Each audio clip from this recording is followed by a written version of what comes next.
नमस्कार शेतकरी मित्रांनो. आज तारीख 2 मार्च 2026ला आपण हा व्हिडिओ टाकतोय.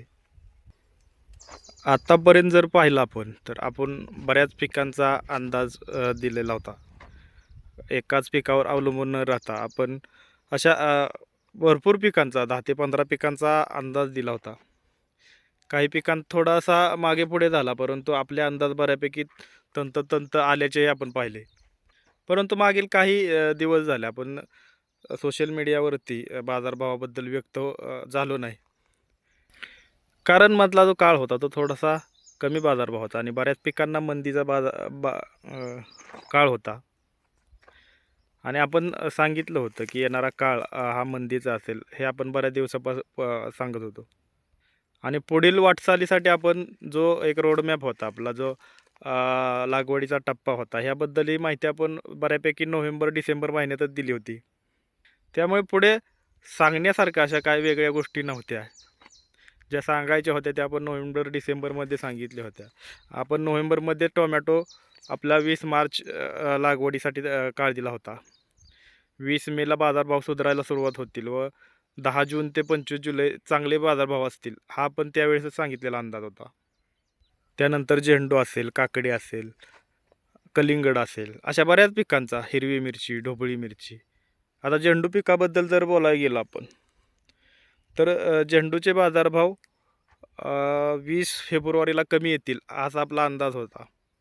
तो 21 फेब्रुवारीनंतर बऱ्यापैकी बाजार कमी आले झेंडूचे आणि 12 ते 15 मार्च नंतर एक सकारात्मक बदल आपल्याला झेंडू बाजारभावामध्ये पाहायला मिळेल. फार मोठी तेजी जरी नाही आली तर एक मध्यम बाजारभाव आपल्याला झेंडूमध्ये पाहायला मिळतील. ते किती दिवस पाहायला मिळतील तेही सांगितले. 15 मेपर्यंत आपल्याला एक चांगले बाजारभाव पाहायला मिळतील, मध्यम बाजारभाव त्या ठिकाणी आपल्याला पाहायला मिळतील. खरं तर आजच्या व्हिडिओचा विषय असा आहे की काही कारणामुळे बऱ्याचशा गोष्टी मला शेअर करता येत नाहीत किंवा वेळ मिळत नाही.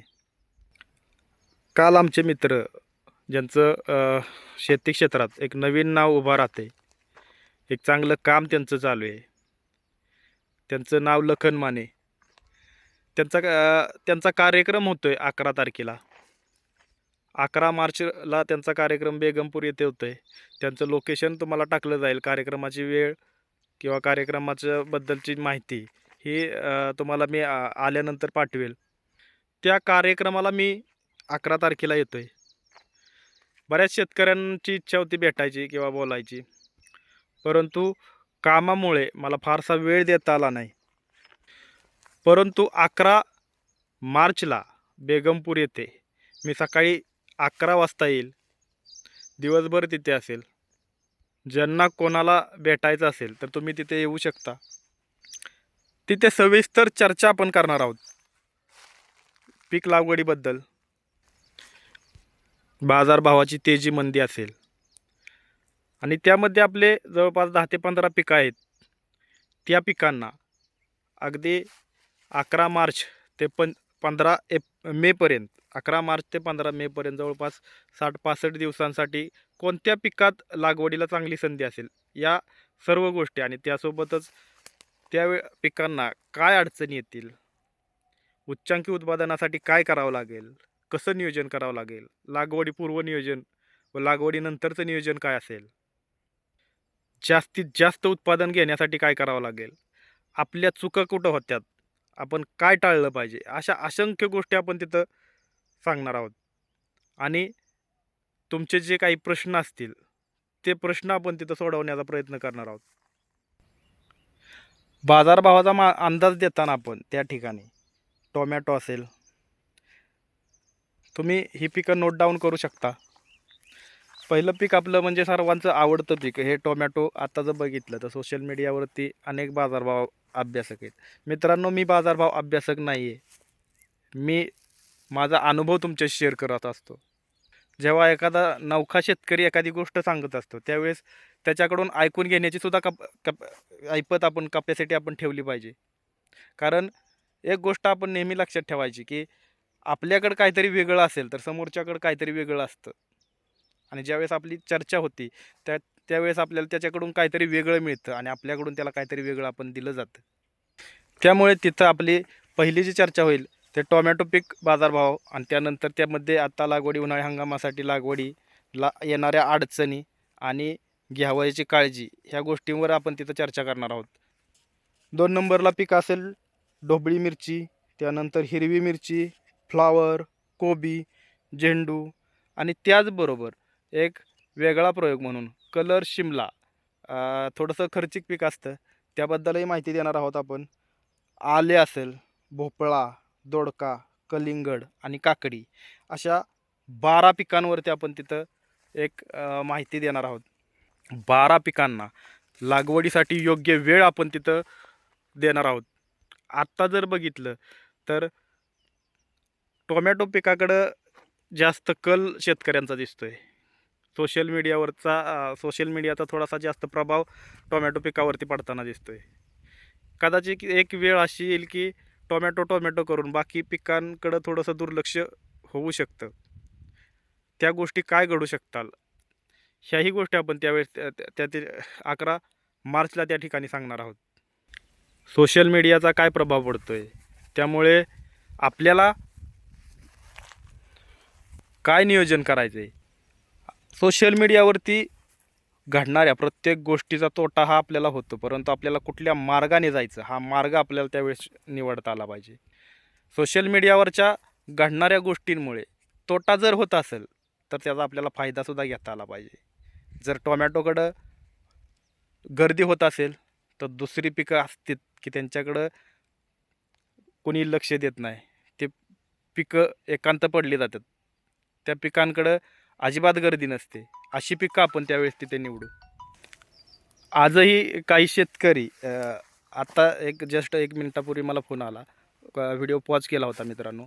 मोरवे भागातून एक शेतकरी आपल्याला भेटीसाठी येतात. अजूनही बरेच शेतकरी रोज येतात, परंतु दुकानावरती जास्त वेळ त्यांना देता येत नाही. बऱ्याचदा अगदी 15-20 मिनटात आपल्याला उरकतं घ्यावं लागतं, परंतु 11 तारखेला आपल्याला पूर्ण वेळ तिथं त्या ठिकाणी असेल. शक्य तेवढ्या जास्त प्रश्नांची आपण उत्तरे तिथं देण्याचा प्रयत्न करू. आणि येणाऱ्या 2 महिन्याच्या काळात बऱ्याच पिकांना एक मोठी संधी निर्माण होते. टोमॅटो म्हणजे फक्त एक टोमॅटोच असं पीक नाही आहे मित्रांनो की ते फक्त आर्थिक नफा मिळवून देतं. टोमॅटो सोडूनही अनेक अशी पिकं आहेत ते चांगलं आर्थिक आपलं बजेट बसवून देतात, चांगलं आर्थिक नफा आपल्याला मिळवून देतात. परंतु अशी पिकं आपल्याकडून दुर्लक्षित होत चालली आहेत. आत्ता ही काकडी आपण पाहतोय, ही काकडी जवळपास आता 1 महिना पूर्ण होत आला आहे. आत्तापर्यंत जवळपास 19 टन माल आपला यातून गेलेला आहे 32 गुंठ्यातून. आणि आपलं टार्गेट पूर्ण करण्यासाठी अजून 13 टन माल आपल्याला यातून काढायचा आहे, आणि जो आपण काढू शकतोय, सहज काढू शकतोय. पुन्हा एकदा जाता जाता सांगतो मित्रांनो, येणाऱ्या काळात म्हणजे आत्ता इथून पुढे 2 महिन्यासाठी बऱ्याच पिकांना एक चांगली संधी निर्माण होते, पण त्या संधी अडचणीही घेऊन येत आहेत. फार मोठ्या अडचणी असतील उत्पादन काढताना आपल्याला, परंतु त्या अडचणीच्या पलीकडे जाऊनही आपण नियोजन जर केलं तर एक चांगला उत्पादन काढू शकतो. आणि ज्यावेळेस आपलं उत्पादन उच्चांकी असेल त्यावेळेस आपलं उत्पन्नही म्हणजे आर्थिक नफाही चांगला असेल. नक्कीच एक परफेक्ट टायमिंग असेल, परफेक्ट कार्यक्रम असेल, परफेक्ट वेळ असेल, आणि आपण प्रत्येक पिकाला एक उच्चांकी बाजारभावाचा एक पर्यायसुद्धा तिथं त्या ठिकाणी सांगणार आहोत, जिथे तुम्हाला काम करायचं आहे. आणि असं 1-2 पिकात नाही, असे असंख्य पिकं आहे, 12 पिकं आहेत. आपण तिथं 12 पिकांबद्दल एक तारखी देणार आहोत. त्याच्यामुळे तुम्हाला नियोजन करताना आणि भरपूर वेळ असेल तुमच्याकडे नियोजन करण्यासाठी, त्यामुळे तुम्ही तिथं एक नियोजनपूर्व असं परफेक्ट नियोजन त्या ठिकाणी करू शकता. तर चला भेटूया 11 तारखेला बेगमपूर येथे शेती क्षेत्रातील नवीन उभरतं नाव लखन माने यांच्यासोबत. धन्यवाद.